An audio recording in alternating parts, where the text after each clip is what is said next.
Woodburn. So as you come out through Casino, heading towards Woodburn, if you're going out that way, you've got Coraki first.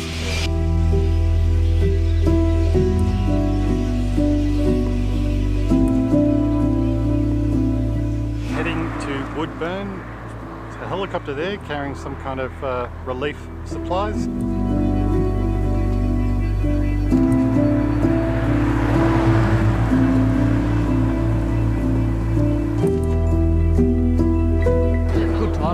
Yeah, sorry, but because those guys have just left from the sunny coast. Oh, so it's tag team. We came down. We first came down last Sunday. I went into Woodburn. I was one of the first vehicles to get in. They were choppering the army, and I went in this water and that. So that was into Broadwater, and then we finally got to Woodburn because they didn't know what was going on in there. There was no mobile, no internet. It's like a ghost town when I rolled into there. Yeah. Here's a funny story as well. So I met. Yeah, he met the lieutenant who's over the whole operation here. Oh, yeah? So I just texted him before and said, mate, we need a bit of a hand here. He said, roger that. So we should have army arriving soon. Oh, yeah? All right. Reinforcements. But Dylan Oakley, I was driving through to Woodburn and I saw a convoy to Canberra on a car and I've stopped to see what's going on and I've met you. Yes, yeah. How you doing, Sam? Yeah, good. Yeah, good. It's amazing the people you meet. Hey, guys. G'day, mate. We've got sandwiches and water. You guys want any for your crew? They've eaten recently, but the water won't go astray. And you could I'll pull over and bring some sandwiches. You could check out how they're doing, mate. Yeah, Sam, it's amazing who you meet around here. In fact, you mentioned Canberra, and I've got to be honest, it's been a bit of a Canberra reunion around here at the moment. We're all getting really dirty and working hard. But of an evening and around the traps, you're kind of running into people that were at Canberra as well. So I guess what that shows to me, Sam, is that these people who are fighting for freedom and choice are also ready to roll up their sleeves and help people out. You know, our country's gone through a lot of division and mistrust and gone backwards in many ways at that social level. But I think as the freedom guys get out and work in these places, and not just the freedom guys, but anybody who's helping each other out. So I'm meeting a lot of people who have come from the Canberra region, from the protests. Sarah Mills. I've ordered a coffee from your dad, who's giving away free coffees and cakes, and it's called Full of Food Co. What we're actually doing, Sam, in a ironic way, is we're rebuilding. We're rebuilding society. We're rebuilding trust, humanity, goodwill, compassion, and undoing some of the stuff that's damaged this country, if you know what I mean. I'm from south of Brisbane. I'm a teacher. I lost my job end of last year with the mandates. I've been a teacher 23 years. I've taught at university as well, tutored in the education faculty for a bit there. I started a Facebook page called Freedom Has a Voice. You know, just give people an insight into, for example, the Canberra convoy and Camp Freedom and now the Coraki experience. And I've never seen in my life, and it concerns me as a history teacher, this level of censorship and attack on free speech and basic human rights and this narrative that we've seen is just starting to unravel and the cracks are appearing. But Sam, it's not a sledgehammer approach, it's a chip away. Whether we're talking to the hairdresser or the Prime Minister, let's tell them our story. Let's tell them about how it's not right that God-given freedoms of men are taken away through government mandates, whatever they might be. And at the end of the day, why is a certain people in society being segregated and mistreated so badly? It makes no sense. So we keep putting that message out there, and I pray and hope, mate, that it gets some traction, you know. Definitely smell of sewage here. Hi Fiona, how did you get here? I just came up by myself from Newcastle, and when I got here, there's a lot of familiar faces from people who I've met in Canberra over the last month or so. I put my boat in the water on the road. Yeah. There was no boat around, this is nothing. When I put it in, I was literally put my boat in the water on the boat on the road. And then what did you do, mate? What did you do then? I just raced around helping people, make sure that they got supplies, make sure that they got water, make sure they got food. I was non-stop. When did you do that? The other day, I was here. I've been here 10 days now. You've been here 10 days? Yeah. Yeah, mate.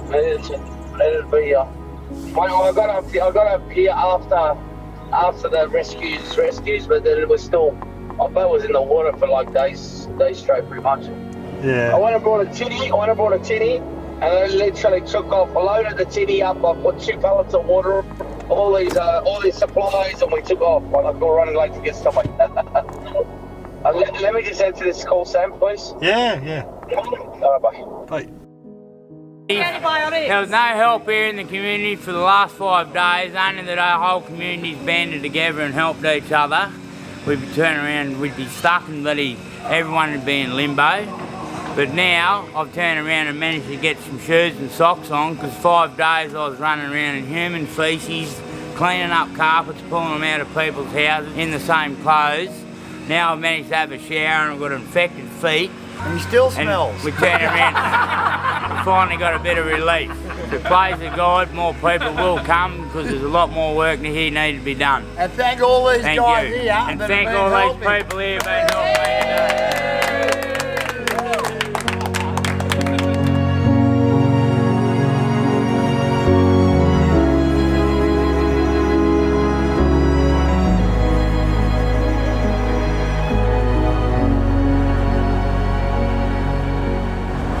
Igor, you're looking quite dirty there. Why is that?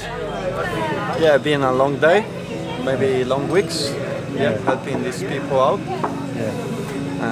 Yeah, to be honest, I'm a little bit, feel like a bit strange, a bit disappointed. My own country. What's your own country? I come from Italy.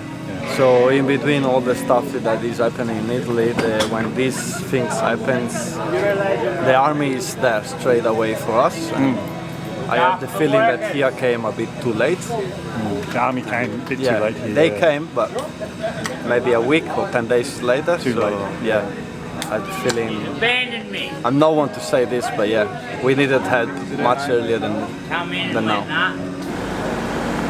Total cars.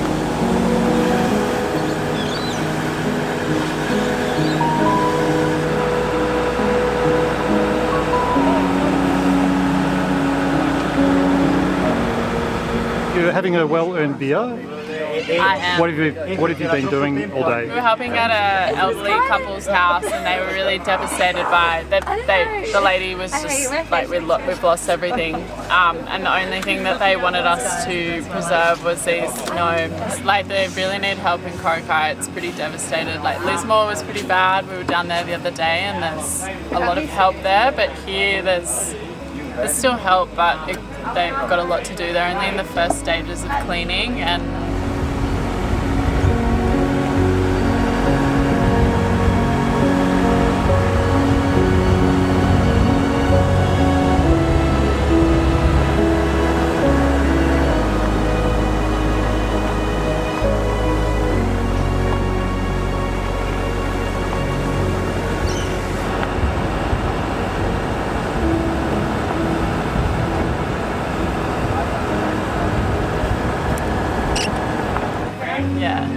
so they need a lot of help still.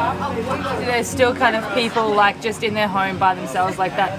Today when we got to that lady's house, the people upstairs when we were doing the gnomes, that there was literally just the owners of the house in there by themselves. Like, that's still pretty crazy to think. That super old couple. Like, they couldn't pick anything up. Yeah. And they're living in their caravan up the street. Like, they've lost everything. They've lost everything except, they're just living in their little bus.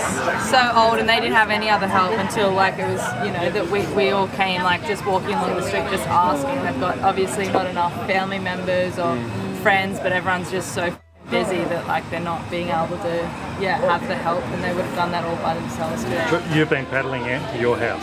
Oh, since the start of it, every day. Yeah. Every day I went across and back to salvage what I could. And where you going, like, so when you're not at your house, where were you? Just up at the park. Yeah. Up near the cathedral. In front of Near the church. Staying in where? Just in my car. How long in your car? 6 days. And so what are you doing for food and water?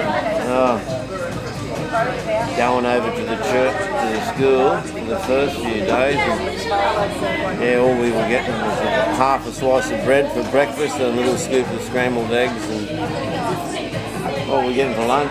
A slice of tomato, a piece of lettuce and a half a piece of bread, and for tea we were getting a half a piece of bread and a meat patty. Water? Oh yeah. There was a bit of water floating around in the end, but it wasn't contested there. A bit of water floating around. Yeah. We ran out after what, 4 or 5 days, because we're on, you know, the fire. Yeah, the local fire guy told us the second day that we're on water rations. That fire bloke up there, he broke down himself. He deserves a medal. He broke down? Yeah. The fire. Talking to us on the first or the second day. There's no power. It's only power that's come on now, isn't it? Mobile washing station. We're just here providing some free washing to people that have been infected by the floods here in Coraki. Right, and what's Orange Sky?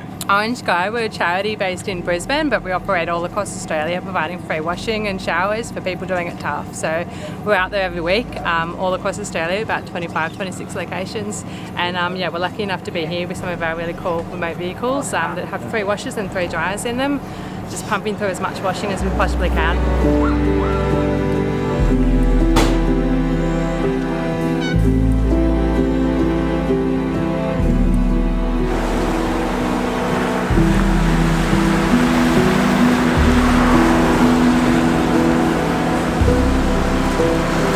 If something nice come out of this, it's human nature. And what's that? Oh, just people coming around, everybody's helping each other, and there's a lot of good feeling. Yeah. And it sort of helps you overlook the destruction, I think. Yeah, and good on everybody, they're angels.